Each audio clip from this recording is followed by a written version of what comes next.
Good morning. Astroscientists estimate that there could be a septillion stars in the universe. That's 10 to the 24th power. Let me put it another way. That's 5 to 10 times the number of all the grains of sand on all the beaches of our planet. That's absolutely amazing. But there's one star not included in that count that has the potential to shed a brilliant light in a sometimes dark and dreary world, and that star is you. Philippians 2:15 says this, that we are God's children and we're called to shine like stars in the universe. So here's the question. Do you know true star power in your life?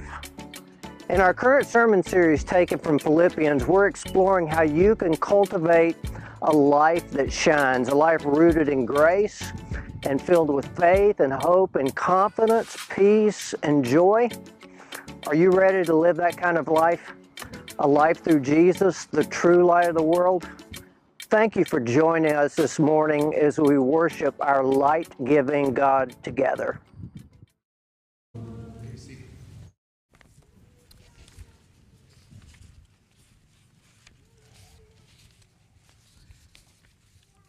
We are so grateful for your presence with us this morning, whether you've joined us in person or whether you are joining us online. I want to thank you for taking the time out to pause, to think, to pray, to reflect, to worship, to encourage, to give thanks, even in the midst of times of happiness and joy.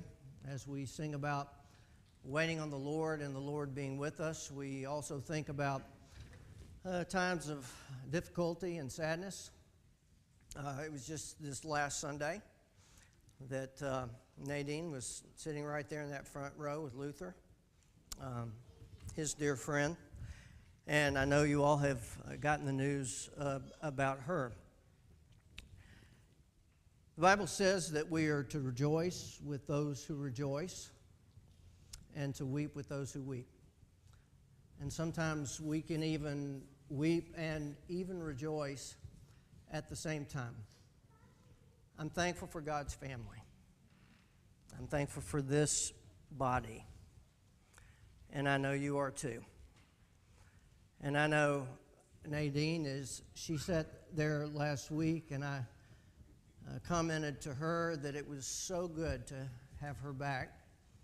And she looked absolutely beautiful, always with a smile on her face. And yet, at the same time, a little did she know that her last Sunday here would be her last Sunday here. But we thank our God, who in the midst of struggle and pain and difficulty and questions is consistent. And as we just sang a minute ago, you are the everlasting God, and that is where we place our hope. And we're thankful to anyone who makes the decision to make this church a part of that family, of which Nadine was a part of that family. And so while we weep and grieve with her loss, at the same time, we welcome new people who become a part of our family, because every person here is important and special. And in that light, Barb and Ted Davis want to identify with the church here at Northeast. They are sitting right over there. They are a delightful couple. Y'all raise your hand. Y'all don't have to do anything other than that. I like to tease people sometime and say that, they have to do all kinds of odd or strange things to make it official, but they are both dedicated Christians, come our way originally from Texas, have lived in this area for a while, and they are a great couple. It's been nice getting to know them, and we want you to welcome them to the church here at Northeast. And if you've been with us the last couple of weeks, you know that we have been talking about what it means to be a light, to be a star. The primary text, as we've been looking at life lessons from the book of Philippians, is found in the 2nd chapter of Philippians, and it says, do everything without arguing or complaining. Maybe a Another translation of that might be, do everything without griping and whining. That's another way to put it. But live your lives in such a way, in a world that is sometimes dark and difficult and cruel and crooked. Live your life in such a way so that you will shine among them like stars in the universe as you hold firmly to the word of life. And it is in that reality that each of us should stand back and just say, this is what God is calling me to be. If you are a child of God, it says you shine like a star in the universe, and as a star shining in the universe, there is power in your life. I mentioned last week that at the core of our sun, the temperature there is 27 million degrees Fahrenheit. That is pretty hot. In the core of the sun, in a second, it radiates, and I had to write this down because I didn't want to forget.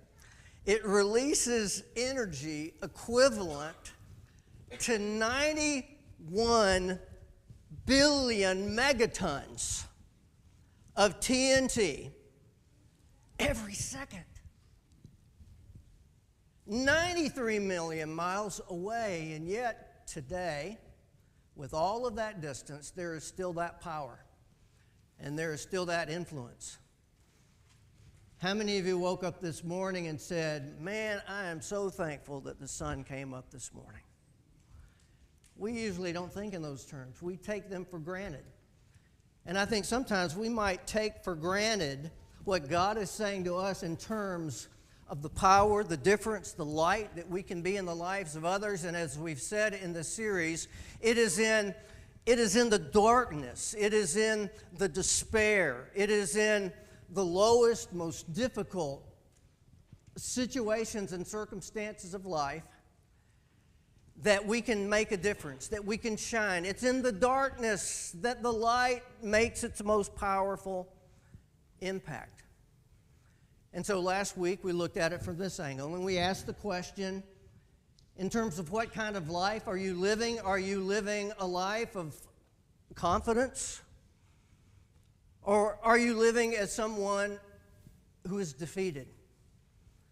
And while we may be knocked around, hit, experience difficulties, at the same time, we can look at life with a different point of view. Paul says that he is confident in them, the Philippians, that God would complete, confident that God would bring about to completion the good work that he was doing in them, and the same truth applies to us today, no matter how you express it. And so last week we talked about a lot of cliches. Last week was my cliche sermon. This was one of the cliches. Do you look at life as being, or your experience in life, is your glass half full or is your glass half empty? Do you look on the bright side? Do you see the silver lining in a cloud? Do you see the light at the end of the tunnel? Or as Paul would say himself on one occasion, when he's talking about his dilemma, his circumstances, difficult, hard, in prison, not knowing whether he would live or die, what did Paul say on that occasion? He said, to live is Christ and die is what? Gain. So in our circumstances, whatever they might be, we think often in terms of win-lose, but sometimes if we look differently at those circumstances, they are good or better and best, and sometimes it's win-win. And I think of Nadine and her faith in Jesus, and her being present last week as I talked about to live as Christ and die as gain, and she believed that. She believed it. It makes a difference. God calls us to be stars. You ever think of yourself as a star? Did you ever, growing up, did you ever think, I want to be a star? How many How many of you have fantasized about being a star someday? Raise your hand. Yeah. You fantasize in your mind. You're playing basketball. He shoots. He scores. They win. The crowd goes wild. Some of you giggled when you saw this. How many of you remember the old show Star Search? It ended back in the 90s, and actually a lot of people got really big starts in their careers as stars on this show. Leanne Rimes. I looked at a list this week of the people that got their big start on this show Star Search. Beyonce, Usher, Leanne Rimes, the list goes on and on. Britney Spears. Okay, I could have left that one out probably. And then in the area of sports, how many of you remember these guys? What were they called? You remember what the nickname was for these dudes? The Dream Team. 1992. I think maybe that was the first year they allowed professional basketball players, if I remember right, to compete in the Olympics. And of course, at that time, we had some of the greatest professional basketball players playing ball, including Larry Bird and Irvin Magic Johnson and Michael Jordan. And I believe, this is just my opinion, it doesn't have anything to do with my sermon this morning, but I believe Michael Jordan is the greatest basketball player who ever played. That's just my opinion. How many of you agree with me? All right. Some might say Oscar Robertson. I can think of others. They averaged beating other teams by 44 points a game. And, of course, they took the gold medal. And I did not realize it today, but this is an unbelievable opportunity we have. But we're able to have Michael Jordan here with us today at church. I kid you not. Those of you who are viewing online, I am not making this up. He is right over there. I want you to stand up, Michael. Stand up. Come on, Michael. Yeah, give him a hand.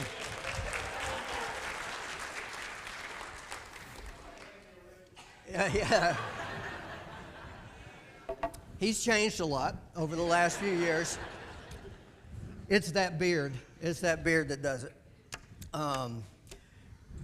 But there's a difference in being a star and being popular, maybe for what you do, the way you play, the way you sing, whatever you do. There's a difference in that and the idea of being a star for something good, or just being a star or being famous just for being famous. Now, if I were to ask you who this bunch of ladies are, or are, who are they? Kardashians. And I was looking at a website this week, and the name of the website is CelebrityTube, TOOB.com. And it's a website that it's about everything celebrities. And they had an article about people who are celebrities just because they are celebrities. They're celebrities for being celebrities. And this is what it said about them. It says some people are famous because of their last name, others because of their relationship with a celebrity, others because they manipulate the media. I mean, how many people become stars on the internet in a week's time because of YouTube or TikTok or something like that? And then they go on to talk about Kim Kardashian, and it says about her, she's probably the most famous person in the world right now, and she's famous for nothing in particular. She didn't become famous because of her role as a reality star. She didn't become famous for being a designer. She didn't become famous because she modeled for some major designers and did some magazine shoots. And she certainly didn't become famous for marrying Kanye West. She became famous because of an unfortunate tape that was leaked that puts her in a compromising position, and the rest of her career came from that. That's what got her big start in her career. And so there are people out there who are just famous, sometimes for being infamous, whatever that might be. And then that leads me to this question. The most important question is not, will you become famous or popular or a star, but in terms of how you look at others and how you think of popularity and stardom, this is a far more important question, isn't it? Who do you admire? It's a far different question. Who do you admire and who's most popular? And I think this question gets to the heart and core of the kind of stardom and being stars that we want to talk about. Back in 1999, there was a Gallup poll, and it was one of those polls every year. They talk about the most admired people in the United States. They do that poll every year. It changes from year to year. But in 1999, Gallup did a poll and asked the question, who do you most admire in the entire century of the 20th century, the 1900s? And it can be people from anywhere in the world. And the top 18 were people that you would not be surprised by. And as you look at these pictures up here, I probably don't need to tell you who these people are. The only one you might not know, that is Helen Keller. And of course, most of us know her story, her blindness, what she accomplished, the good she did for others. That's Albert Einstein right there. But you can look at this entire list of people, and whether they were politicians or whether they were scientists or servants, everybody in this list contributed in some positive way in terms of leadership to society and to the good of others. And so when we talk about this question of, do I want to be a star? What kind of star am I? This is the kind of thing we need to think about. It's the question that might come to our mind, hey, what if we were to have a Northeast All-Star team? Who would you vote for? Think about it. Who would make our All-Star team? And let me ask this question. Would you make the Northeast All-Star team? Now, that's kind of a loaded question, and there's some nuances to that question because, maybe we might say, well, the people who are up front the most, maybe garner the most attention, maybe the ones who are most popular in terms of the ones that people know. I would certainly put our elders right up there. Of course, I'm supposed to say that, right? But I mean it. They had a meeting yesterday. They meet all the time. They do a lot of good things. I don't know how long I knew you guys met yesterday. I'm just curious, how long did that elders meeting last yesterday, Charlie? Too long. 4 hours. And sometimes that's a short meeting for them. They're not doing that for their health. They're not doing that for me to say something about it this morning. I would think that a lot of times if we were to say who's on our all-star team, we might place those people who are the most known, the most up front, the most visible. And yet, you go to the Bible and you see in the Bible Jesus talking about people who had gifts or talents, the parable of the talents, the 5-talent person, the 2-talent man, the 1-talent person. Many of you are familiar with that story. The man that just had the 1 talent was not condemned for having 1 talent versus having more. There are some people who maybe, depending on how you look at the scale, are more talented. They can do certain things better than others. They're just gifted in all kinds of ways. And yet, that person who may not be as noticeable or seen or popular, if you want to use that term, they would certainly make that all-star team as well. Paul says even those weaker members of the body are just as important as those who are more prominent. And they all make up the body. They all make a difference. It would be a tough vote, wouldn't it? Who would you vote for? Some people who are home right now and shut in would be included on that list, in my viewpoint. So it's not always everybody who's up front. Let me put it to you this way. What would Northeast be like if everyone was like me? Now, I don't mean Grady. I mean, ask that for yourself. What would this church? This is our church. This is our family. And so, just as Paul wrote this letter to the Philippians, if he were writing today, he would write to us. That letter would be to the Northeasterners. I don't know exactly how you'd say it. The people that live in the northern area of Cincinnati, most of us. what would this church be like? Ask yourself that question. And what I'm not saying, don't misunderstand me, I'm not saying that we all have the same roles, we do things differently. Some of us have more money, less money, more talents in other areas than other people, less and more. I'm just talking about the desire for the best, not only for ourselves, but for this body, for this family, this Northeast family, in terms of interest and commitment and connection. And I'm talking about people who physically, or because of their age or their circumstances, might not be very well known or might not be present that much, but very much invested in the life and the health of this body, committed to this body.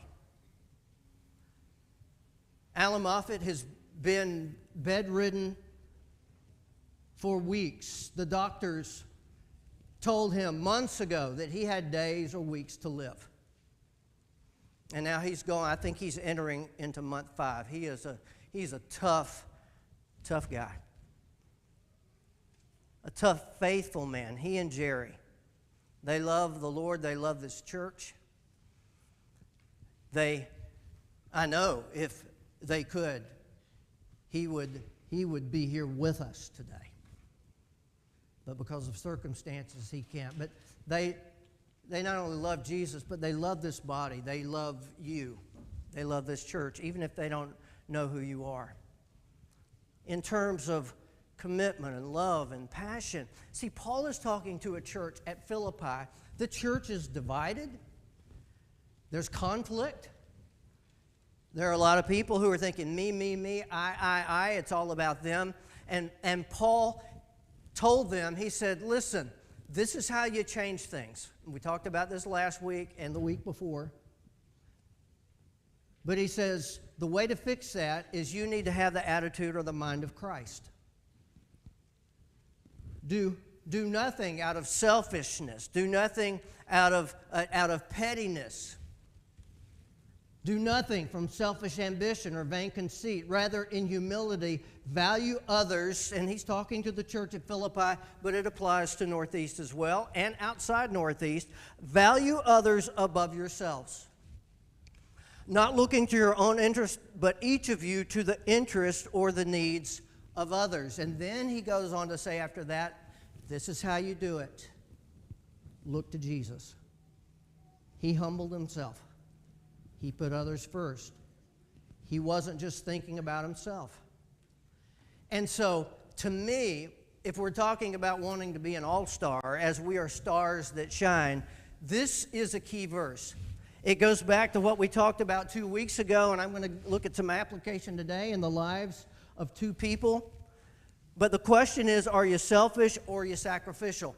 Now, in the next few weeks, we're going to dig more into some of the other questions we looked at, like are you joyful or gloomy? But today we're continuing this discussion right here. And you can't have that discussion in the book of Philippians without talking about Timothy and Epaphroditus. Paul had people in his life, his network, that made his work, his ministry, his life better, that propelled him, gave him encouragement, were a part of his team. They would travel. They would do things with him. They would take chances many times as they worked with him in this business of sharing Jesus with the world. And so there were people like a man named Tychicus, and there was John Mark, and there was Aquila and Priscilla, and there was Luke the physician. But 2 of the key comrades, helpers, associates, teammates of Paul were these 2. And the plan was, when Epaphroditus came to Paul there in Roman imprisonment, had brought a gift from the church at Philippi, the plan was for Epaphroditus to stay for a period of time with Paul. And the plan was Paul was going to send Timothy back to the church at Philippi, and Epaphroditus was going to stay with Paul for a while. But in the reading this morning, you see there, and a couple of other places as well, he got sick. We don't know why he was sick, but he almost died.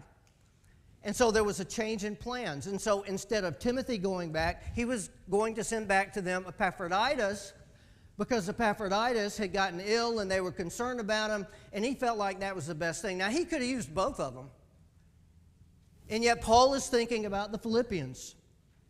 Don't just be concerned about your own interest, but the interest of others. Paul certainly could have used Epaphroditus with him longer, but he decided to send him on. And you see how they are described in this passage, and it is so impressive. In talking about Timothy, it says he takes a genuine interest in your welfare. He says about Timothy that he proved himself. And the word that's used there in the original is the word that describes being tested in an intense way. Like maybe what you would do to fire up metal or something like that, to be tested as genuine. He proved himself. He served with me. And then when he talks about Epaphras, by the way, he's called Epaphras in the book of Colossians. It's kind of a nickname for Epaphroditus, kind of like William and Billy. So he's called Epaphras in Colossians. And in Colossians, as Paul talks about Epaphroditus, Epaphras, he says he labors, he wrestles for you. And he's talking about the church at Colossae. He wrestles for you in prayer. He cares about you so much. But he took care of my needs, and he longs for all of you. He almost died for the work, risking his life. That's a pretty impressive description, isn't it? He risked his life. How many of you would risk your life for somebody else?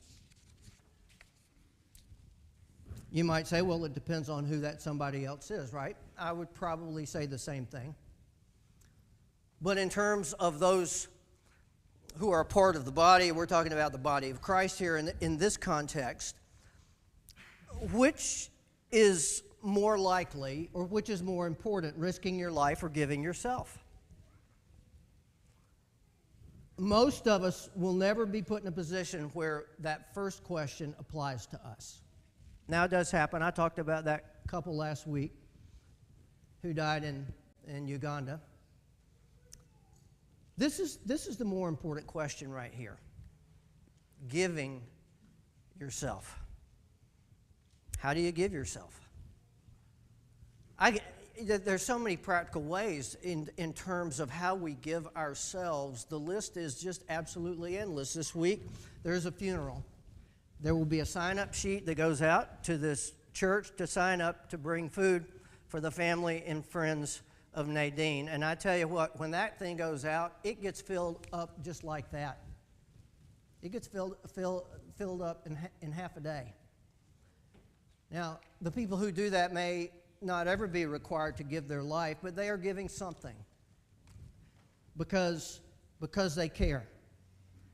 I think of a host of people in this church who have worked together to help one of our sisters get into a position where she can live on her own, be in her own place. She's facing struggles and difficulties, has major health issues, experiencing surgery this week. And in terms of the people I know who have helped this woman, it would be literally in the dozens, if not scores of people who have done specific things to bless this woman. And it's because they are wanting to have the mind of Christ, whatever is done.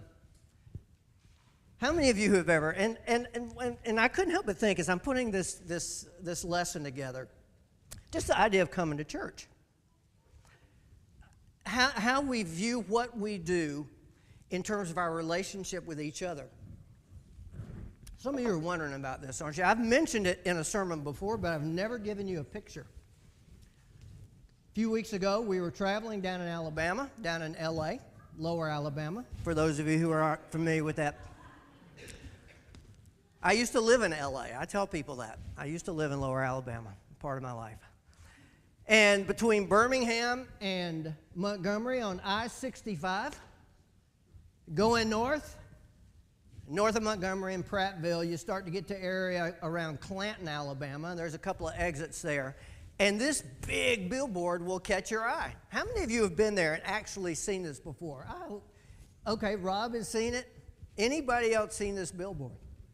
I mean, it's gotten some attention in the national press when in 2016 this billboard was blown down and then they put it back up. But I want you to think, often we think about, I got to go to church, I got to get to church. And then we have Hebrews 10:25, and we know what verse that is, right? That's the go to church verse. That's the not forsake the assembling verse, right? Don't forsake the assembling of yourselves together, as is the habit of some, but encourage one another, and all the more as you see the day drawing near. But here's the point. It's not just about us punching a time clock. It's not just about us making our appearance when we come together. It's about what we do when we're together. We're in the people business. We're in the relationship business. And so when we come together, whether worship, whether other circumstances, it's about what we can do for each other.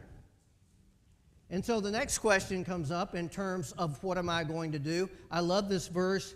Not going to spend much time on it this morning, but 1 John 3 asks this question: how do we know what love is?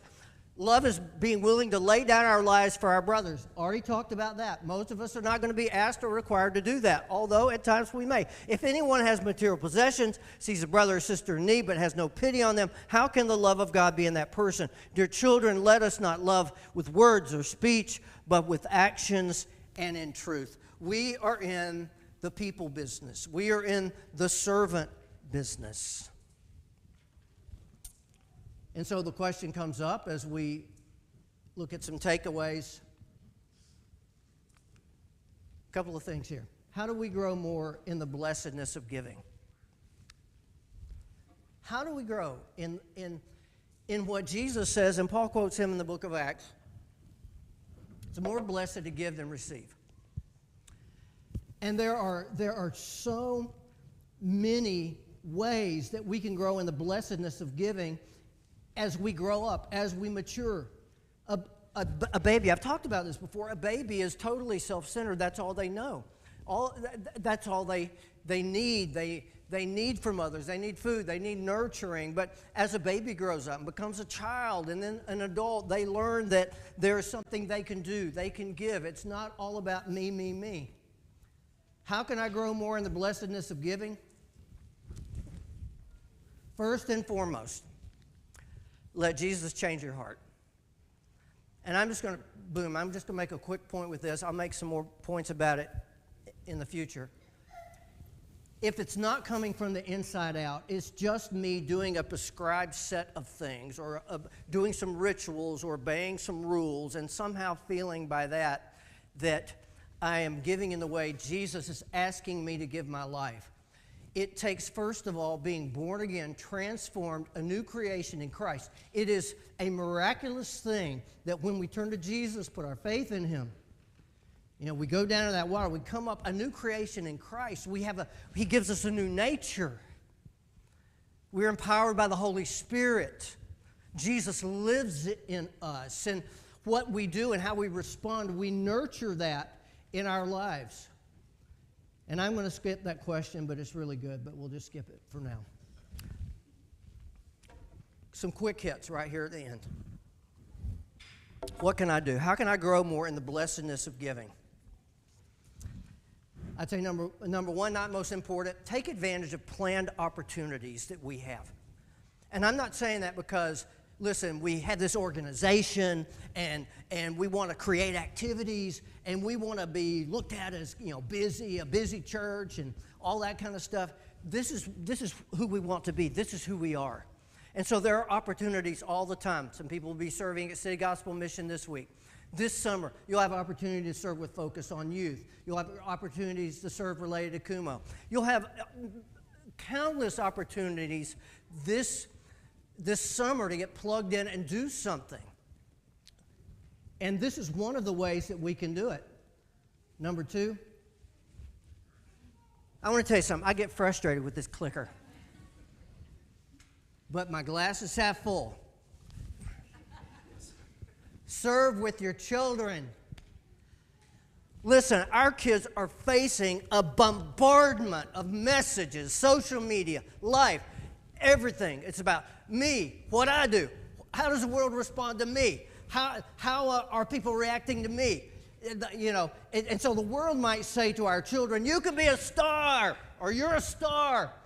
But it has a completely different meaning from what God says to us when he says, I want you to be a star. It's about being a shining star in service in life. Include your kids in your service.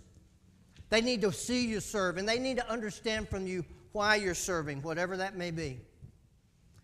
Act quickly on your good impulses. And this is all I mean by this. How many times this week or over the last month have you had the impulse, you know, I need to ...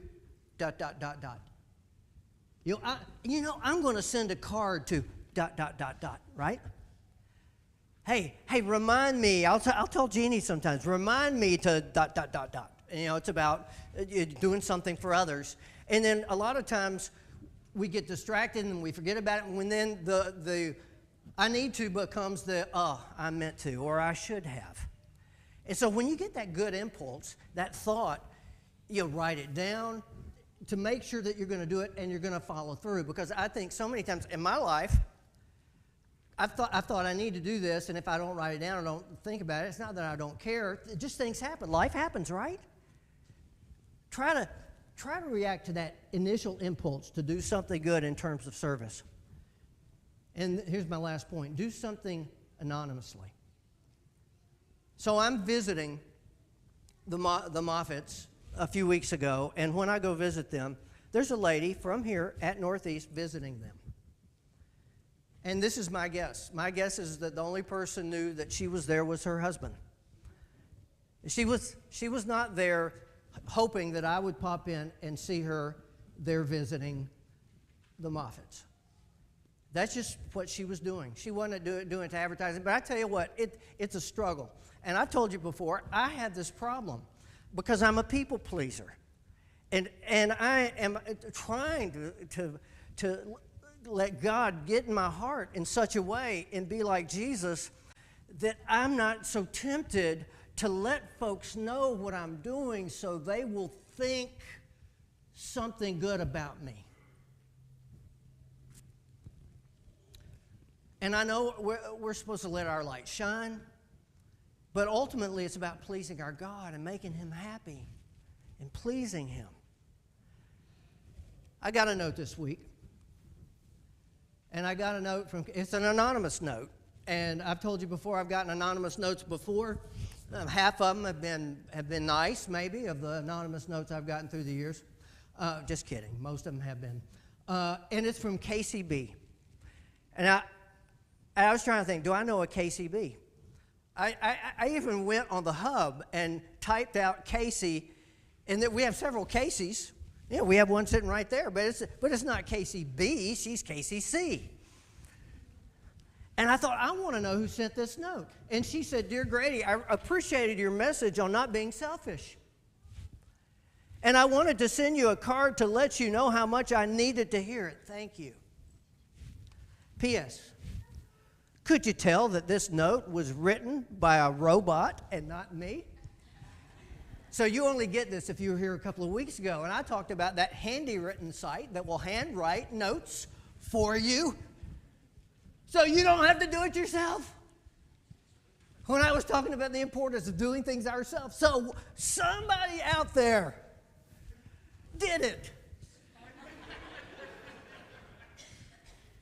And I tell you, I was encouraged.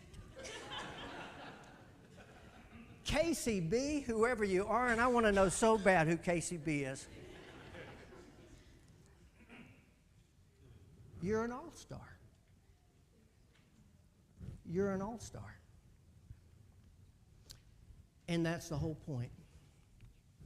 Do you want to be a star? Do you want to be on Northeast's all-star team? Well, sometimes if you just do something on purpose anonymously, a couple of times a year, I try to do something totally anonymous for somebody. And sometimes that's hard to do. There have been times when Jeannie's known about it. There's been times when she hasn't. Totally anonymous. And I can remember conversations I've had with people that maybe something was done, and they'll say something, and there's a part of me that I want to say, it was me. It was me. I can't help it. But I will do that purposely just as an exercise to understand that point. Ultimately, being an all-star, the more Jesus lives in us and lives through us, you can be an all-star, right? Be an all-star in somebody's life this week. Let's see. The arrival of longer days this time of year, along with the warmth and the light they bring, are bringing you a sense of the beauty and the blessing of living in God's amazing world. We also hope and pray that the light of Jesus will shine brightly in your life today, the rest of this week, and the rest of your life. Please let us know if there's any way we can partner with you on your spiritual journey. Jesus calls us into a life of abundance in all the things that matter the most. And we invite you to reach out to us as you take your next steps of faith. You can contact us through our website, northeastchurch.com, and you're always more than welcome to join us in person. In the meantime, take the name of Jesus with you, keep living a life one day at a time, and keep the faith.